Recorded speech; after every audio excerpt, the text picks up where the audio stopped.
May idea ka, gaano nakadami ang specialty coffee sa Pilipinas? Yung last na pag-check ko, parang 90+% naka-instant or commercial. 90%. Yung specialty coffee, nasa less than 2%. Wow. Ganun pa siya ka-konti. The how's the market? Gaano kalaki ang naghahanap ng specialty yung advantage coffee? naman, very niche market kasi yung specialty coffee. Tapos, yun nga, mataas yung presyo, pero may mga bumibili. Kasi sila na yung parang namulat na sila na ganito pala yung possible.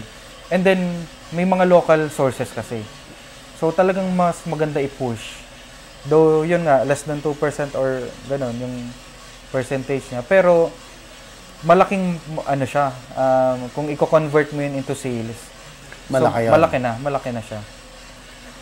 Ilang, we're talking about million industry, billion industry? Possible billion na yun. Billions na. That 2%, ha? Oo. Wow. Gusto mo bang matuto ng agribusiness, crops, livestock and poultry, aquaculture, at ma-inspire sa mga success stories? Agribusiness, how it works. As a YouTube channel, Agribusiness features entrepreneurs, farmers, organizations, OFWs, investors. However, beyond our usual content and official endorsements, Agribusiness does not engage in other business dealings with them. While our viewers and featured individuals and entities may choose to pursue business deals with each other on their own, we encourage them to be cautious in doing so. Meron na naman tayong tour, Yes, ma'am. sir. Opo. Babalik tayo ng Vietnam. Vietnam Sir ulit. Bobby. Okay. Opo. Pero this time, pupunta po tayong Mekong Delta ng Vietnam. Ayan. So, ang topic po natin ay Vietnam Rice and Fruit Orchard Tour. Sa June 4 to 8. Ayan. Ang tawag po nila dito sa Mekong Delta ay the Rice Bowl of Vietnam. Sisilipin po natin yung mismong farm ng mga Vietnamese. At the same time, sisilip din po tayo doon sa mga milling kakagulat kasi nga talagang parang from yung bigas po nila dumadating doon sa mga rice mills ng nakabarge using the Mekong Delta. Tapos hinihigop na lang po siya ng machine. Dire-diretso na po yun. In 8 to 12 hours, lalabas po yung bigas. Bigas na. Guava, ayan, dragon fruit, durian, langka. Open na yung registration? Open na po yung registration. Open na po. Just send us a message sa Inspired Learning Tours Facebook page. Yun po yung pinakamabilis. May pa-fruit buffet ka ba, Ay, ma'am? syempre po. Sa Vietnam lang Laging po. looking forward yan sa fruit buffet. Dalawa pala yung aabangan mo. Oo, durian. Durian at bayabas. Kasama po ako sa tour na to. Magkita-kita po tayo. Oo, kasama po ulit si Sir Buddy and his team. Kasama po ang Agribusiness, how it works sa tour na to. Mag-register na po kayo. Sigurado hindi po kayo magsisisi. Salamat po. So, kumusta ang income naman? Income side? Currently, sir, talagang magandang income generating yung coffee. Okay. Pero sa part kasi namin, yung restaurant, hinihila niya yung income eh. And then, that's why... hinihila? Hindi... Tumutulong siya doon sa income ng resto? Oo. So, kasi yung restaurant, minsan may ulan lang. Binaha kami last year dito sa Bicol eh. So, grabing anxiety sa lahat ng aspeto. So, umulan lang malakas, cancel na naman yung pasok. Yung market namin nasa education side sa mga students. So, nagko-complement na siya? Oh, sir. Pino-complement niya yung... Pero, did you try to separate yung in terms of income from the restaurant Yes, to dito lang sa coffee? How was it? Actually, every day dapat sineseparate namin. Kaso, syempre, pag may negative na isa, ayun, gagamitin na naman. So, parang nagiging proseso. Pero good thing kasi kung wala yung coffee, talagang baka siguro yung restaurant namin, matagal na siyang close. Coffee yun na ganito na, no? Oh, roasted. Okay, yung ano yung brand mo for this? Yung Takore Coffee Roasters. Okay. What about yung ano lang, yung beans lang na binebenta mo? Kumusta yun? Naka-separate din yan na business? Opo. Actually, mas marami kaming nabebentang coffee beans. Sa beans? Compared dun sa mga natitimpla ng ganito, na iced coffee. So, talagang mas kilala kami as roasted coffee supplier. So, mas maganda rin yung income dito Mas as maganda. roastery. Oo. Wow. Ang downside lang, kasi pag gumagamit ng imported, sobrang high cost para maka-purchase ka ng inventory. So, yan yung downside lang sa ano. Malayo yung difference. Locally sourced compared to imported. Yes. So, mas kumikita ka dito sa locally local. Currently sa locally, hindi pa, sir, kasi for example, nagpapautang tayo sa farmers, may ganun. May mga advances sila. So, yun yung... Tinutulong. Oo. Tapos kung i-compute mo yun per month, talagang mag-negative ako sa side ko. Pero... Nakaka-relate ako doon sa Okay. Pero wala tayong magagawa eh. Nakuha ko yung reward na... Yung, alam mo yung fulfillment na nakakatulong. So, yun na lang yung habol natin. Pero ano naman, kaya gusto natin ma-boost pa yung volume nila. Kasi para dumating yung point na hindi na kailangan mag-advance, pwede na silang magbenta sa iba. So, self-sustaining na rin sila. So, okay lang sa'yo na they also sell it to other... Yes, of course. Kaya nga, yung training natin, currently ako yung nagbibigay nag-set ng price, pero tinitraining natin sila para galing sa kanila yung presyo. Kasi unang-una, galing sa kanila yung pagod. So, minsan naman, yung first years namin pagtulong, talagang base lang sa pagod nila yung pagbayad eh. Pero yun, as we go further, dapat base na sa quality ng coffee. Kaya pinupush natin na matuto sila ng ganito. Para yun, anyone na pumunta doon, magbibili, may mabebenta sila. Sige, wait lang. Galing. Parang ano rin parang imported Oo. Yun yung nabigla yung foreigners. So every time bumisita sila dito, every time na dinadala yung kape sa ibang bansa, nabibigla, this is Philippine coffee, na nabibigla sila sa ano. So may ganitong quality na pala. And then mas surprised sila kasi robusta yung dala. So they don't expect na ganito kasarap pala yung robusta.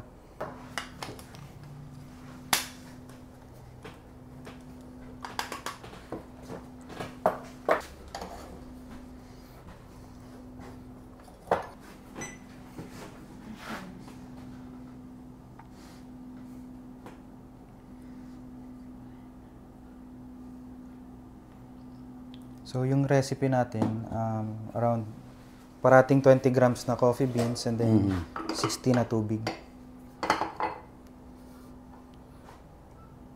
Medyo roasty to yung kay nanay ko rin to.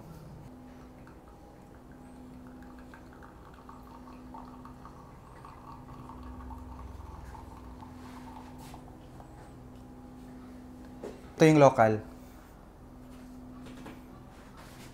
Ito yung may roast. Yung Escolta kasi medyo nasa lighter side ng roast. So, lalagay lang ulit natin yung... Pwede naman... Gusto mo i-try yung sa Escolta? Hindi ba? Na-curious. Yung Escolta na gamit, yun yung may fruity na flavor. So, Cotabato yan. South Cotabato. So, here you go, ma'am. Okay rin siyang inumin na hindi pa halo. Kasi may iba-ibang texture yung yung experience. Yan yung tinatawag sa industry ng dirty. Kumbaga, may dirty matcha, may dirty coffee, ganun. So, it speaks of the experience. Masarap?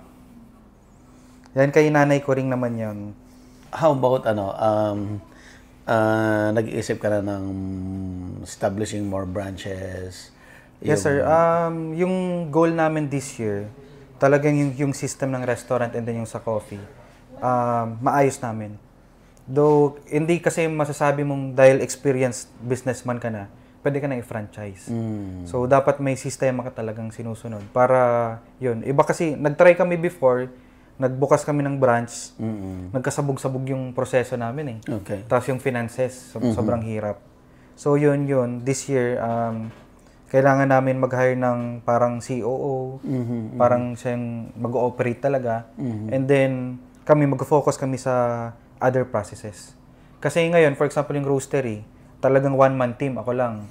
Ako nag-source ng beans, ako nag-training, ako nag-roast. Pero may advantage yan, because in terms of quality. Oo, yan naman. Tapos yun yung challenge pagdating sa quality. Kasi, for example, pag nag-roast, may mga cues na kailangan talagang experienced ka.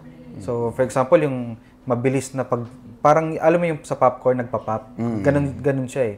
So, minsan, pag sobrang bilis yung pop na sunod-sunod, may kailangan kang i-adjust. Para yung end roast mo, talagang consistent. So, yun. Pwede tayo mag-roast. Gusto mo? Sa Paul. Sige. Anong effort nyo for marketing para mas mabilis sumikat? Para mas mabilis sumikat, sir, yung ano? Yung brand mo. Education talaga yung sobrang nakatulong yung yung pagtulong sa farmer. So, parang, ay, okay, may Bicolano Coffee na, nag-i-inquire, etc. Pero, ang challenge kasi dito sa kape dito sa local namin, kasi, for example, yung harvest namin from January to March, sobrang pangit kasi ang rainfall mataas. Okay. So, nahihirapan kami mag-dry. So, pag nasasobrahan siyang drying time, yung tagal niya, pangit yung quality. So, dapat kasi, siguro around 2 weeks, dapat matuyo na siya. So, yun yung challenge. Yung na-try natin na dalawa from local, ito pa, sira na yung machine namin. Kaya, hindi ako nakakapag-log nung... So, hopefully rin, next year maka-transition kami sa mas malaki. So, wina-workout na namin with local government agencies yung para sa grant and then loan. Challenging talaga yung local coffee. Yung kay nanay ko rin, for example, sobrang mapait. Marami siyang harvest. Kung hindi ko siya aayusin yung pagka-roast, hindi mabebenta. So, yung market, parang, ayaw na namin kay nanay ko rin kasi ganun-ganon. So, malaking part ako doon para mas mapabuti yung roast. So, kaya, yun yung challenging part as a roastery. Dapat, mabigyan mo ng justice yung coffee nila despite the low quality. Kasi lahat naman nagsisimula sa baba eh. So, pataas ng pataas. So, yan. Ini-ignite lang yung starter, yung burner. Matagal na kayong magkaibigan ni Randy? Ayo, sir. Oo. Since college. Magka-classmate kayo? Classmate kami. May binuo kaming football club. And then, doon kami naging close. Lahat kayo ata, puro negosyante Sino pa, sir, na-meet mong... Si Jazz? Si Makoy. Sinong Makoy? Yung sa may resort? Oo. Parang hindi siya nag-football, pero nasa close friends. Tapos si Jazz. Si Jazz.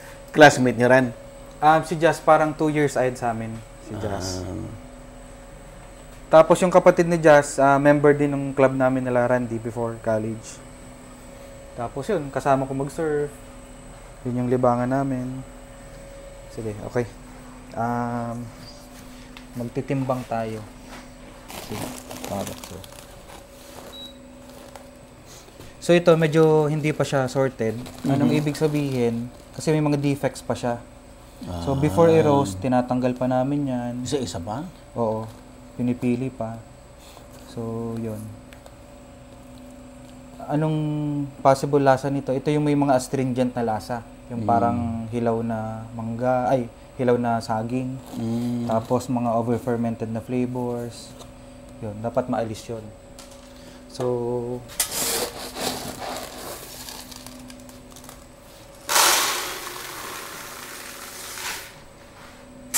kailangan kong, para makagawa ko ng 1 kilo na roasted, kailangan kong 1,200 grams na green coffee beans. So may 200 grams na shrinkage. Shrinkage. So, yun. Tapos, yan, lalagay siya dito.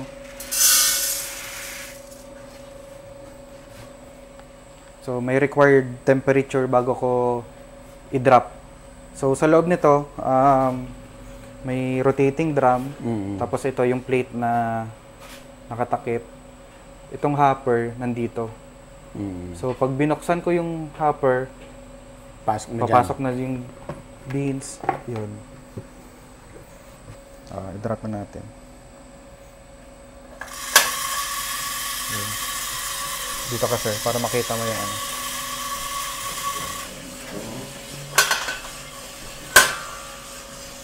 Yan. Makikita natin dyan yung... Umiikot na? Umiikot na sa loob. Tapos yun, kailangan masort siya kasi yun, may mga nalalaglag dito. So, medyo fire hazard siya. Kasi nandito yung burner eh. So, masisilip dito sa butas. And then, may mga gears siya sa loob. So, kapag may nakapasok ko, ganun. So, pag hindi siya sorted, masisira yung machine. I see. Ito. So, tinatahipan pa dapat siya. And then, ayan, mga fire hazard yan. Kasi pwedeng masunog yan. Oo, masusunog. That's why, yan yung possible na nagpapababa ng quality. Yung mga specialty coffee and then mga fine robusta, dapat walang ganun. So, kailangan ko ng 15 minutes para tapos na yan. Para tapos yung full roasting process. Mamaya paglabas yan maganda. Oo, roasted na siya. Ito yung isang coffee pa, yung Liberica. Saan nagagaling ito, Marian? Sipocot. So, another town dito sa Kamsur. Bango. Ito yung famous na barako. Na barako. Oo. Ito sir, armihin mo to. So, since hindi to sorted, may maamoy kang roasty. Galing dun sa mga ano. Yung parang small particles. Small particles. Yan. Medyo mainit yun, sir. Pero anyway, magde-develop yung amoy na yon into sweeter side, chocolatey. And then, most of the time, yung roaster, pinapatay yung roasting process, hinihinto kapag lumalabas na yung fruity. Kasi pag hindi mo siya pinatay or in-stop yung roasting process, mawawala yun. Hindi yun madadala sa cup quality. So, I see. Yun yung purpose nito, yung dryer. Inaamoy siya. Gusto mong ma-highlight yung nuance flavor ng bawat origin. Kaya hindi mo siya dapat ihalo sa iba-iba. Though, pwede naman i-blend. For example, ito, mamaya pwede mo siyang i-blend. Ihalo mo yung may latic with the fruity. Ano yung kakalabasan. Yun yung mga blends na... Preference na ng ninyo yun. Not mga specialty stores. For example, may fruity coffee ka and then chocolatey. Not necessarily, pag bilinad mo siya, fruity and chocolatey na. Magbabago rin. Magbabago rin. So, kailangan hanapin mo rin yung balance.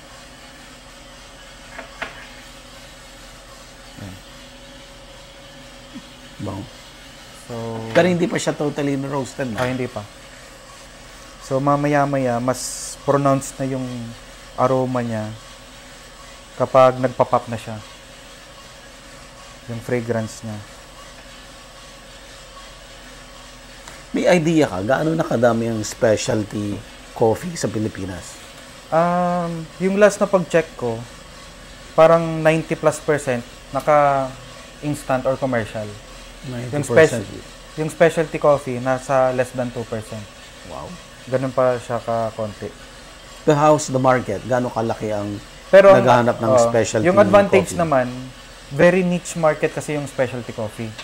Tapos, yun nga, mataas yung presyo, pero may mga bumibili.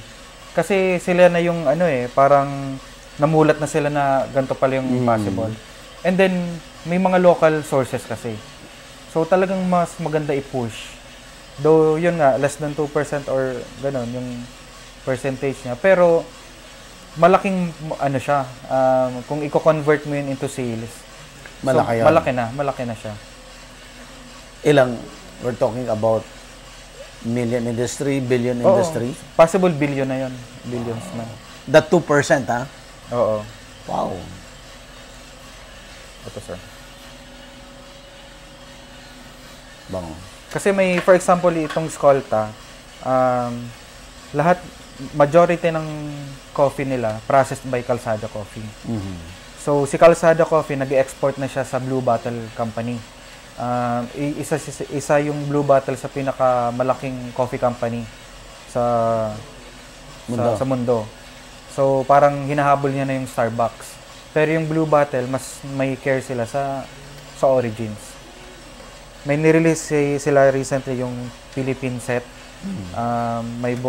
May Bukidnon Robusta, may Benguet Arabica, siniserve sa US ngayon. Wow. So yun, yung popping sound, first,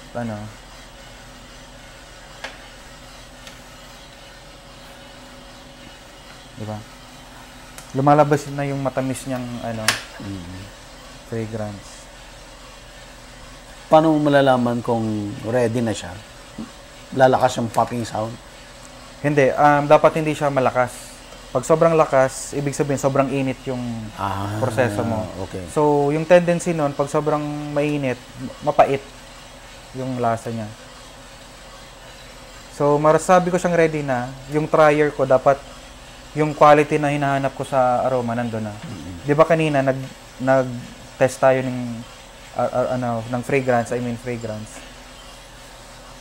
So, yun.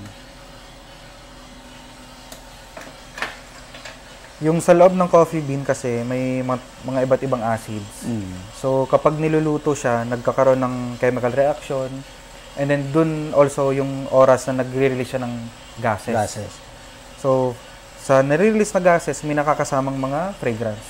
Yun yung ina-assess natin. Kung kailan pwede nang mag-stop ng mag-roast.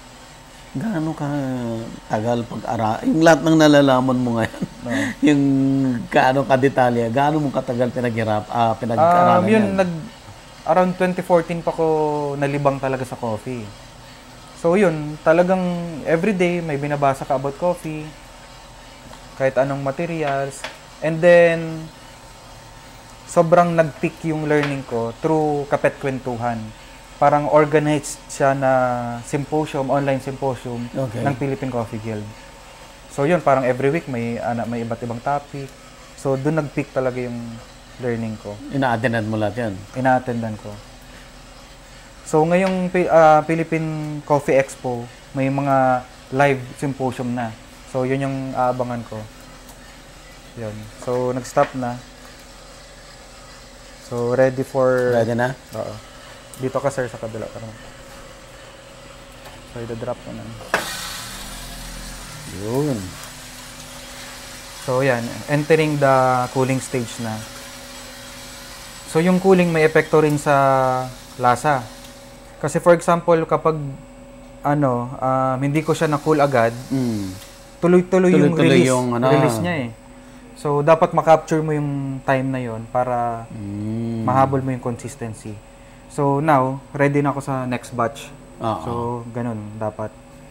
Yung habang kinukul mo to, pwede ka naman lagay ulit. So, meron kaming tinatawag na between batch protocols. So, ibig sabihin, across many batch. Kasi 1 kilo per 15 minutes lang to eh. So, for example, in one day, may order akong 100 kilos. So, dapat consistent ako. So, yun yung mga... Minsan, kunyari, pag nag-aaway kami ng asawa ko, ma-apektuhan yung yung mental state mo, gano'n. May masusunog, gano'n. Kaya, before rin ako mag-roast, nagme-meditate ako. Kasi, long duration yung roasting process eh. So, yung kailangan kong gawin, dapat nagawa ko na.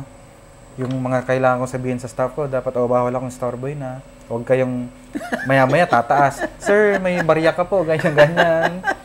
So, yun. Ito rin, may ibang samples pa ko dito. Ito yung dala namin recently sa Sipokot, pag-ikot.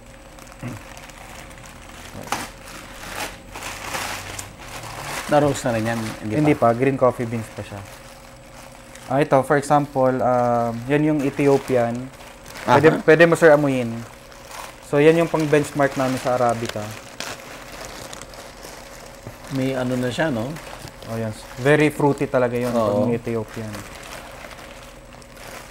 So, ito, yung samples na ganito,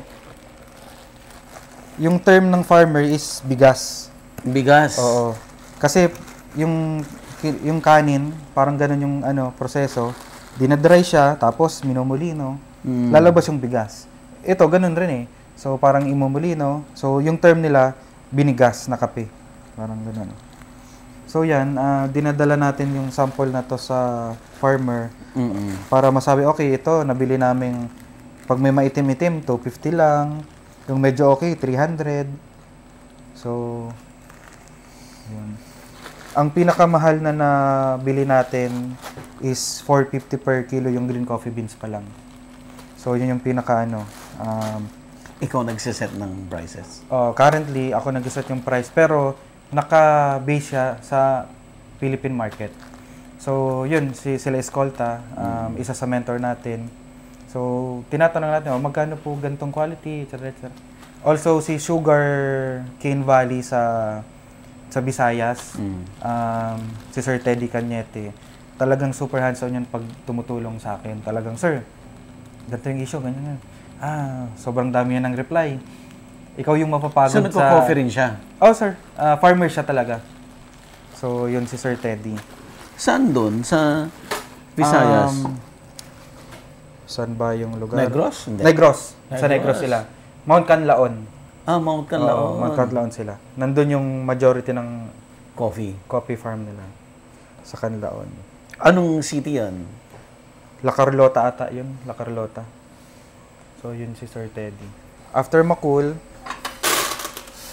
dinadrop ko na dito.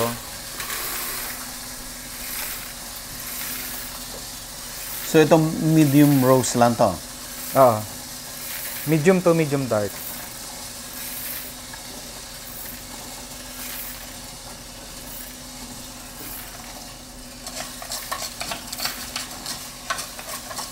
And then, yung main packaging namin, naka-ziplock.